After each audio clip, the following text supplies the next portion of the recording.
Welcome to my channel. I'll teach you Java programming full course from the very basics to advanced, one topic at a time, so you can have a solid foundation and master Java to make a career in tech. This is lesson 5 Java program compilation and execution process. तो आज की video में हम समझेंगे जावा में compilation and execution process क्या होता है।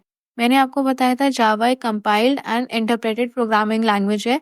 इसका मतलब होता है जो जावा का प्रोग्राम बनाते हैं हम उसे 2 स्टेज से गुजरना होता है, compilation process and then execution process. तो सबसे पहले मैं आपको समझाती हूँ कंपाइलेशन प्रोसेस। जो अभी हम जावा में सबसे पहले प्रोग्राम बनाते हैं, हम उस फाइल को सेव करते हैं .java से, और जो हमने वो प्रोग्राम बनाया उसे हम कहते हैं सोर्स कोड। देन वो जो हमारा सोर्स कोड होता है वो कंपाइल होता है। जावा सी एक कंपाइलर है जो हमारे सोर्स कोड को कंपाइल करता है और उसे डॉट क्लास में जनरेट करता है। डॉट क्लास हमारा बाइट कोड होता है जो होता है 8 बिट्स का। जावा प्रोग्राम में जो हमारा बाइट कोड होता है वो 8 बिट्स का इसलिए होता है क्योंकि जो भी हमारे ऑपरेटिंग सिस्टम्स होते हैं वो 16 बिट्स के होते हैं, 32 बिट्स के होते हैं, 64 बिट्स के हैं।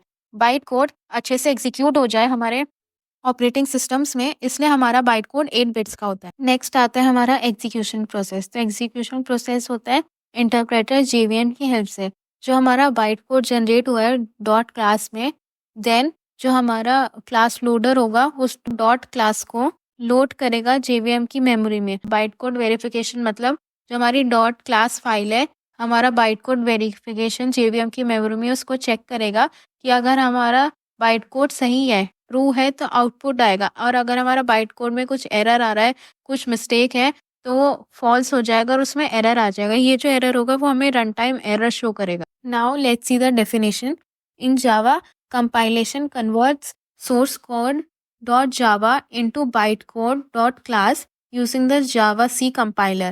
During execution, the JVM Java virtual machine interprets the bytecode and runs it on the platform. में compilation का process होता है, उसमें क्या होता है, जो source code होता है .java फाइल वो कन्वर्ट होता है bytecode में .class फाइल में यूज़ करके जावा का कंपाइलर। एंड एग्जीक्यूशन के प्रोसेस में हमारा हेल्प कर JVM जावा वर्चुअल मशीन ये इंटरप्रेट करता है हमारे बाइट कोड को एंड रन करता है उसको प्लेटफॉर्म पे। Thanks for watching. Check out my playlist for the complete Java course from beginner to advance.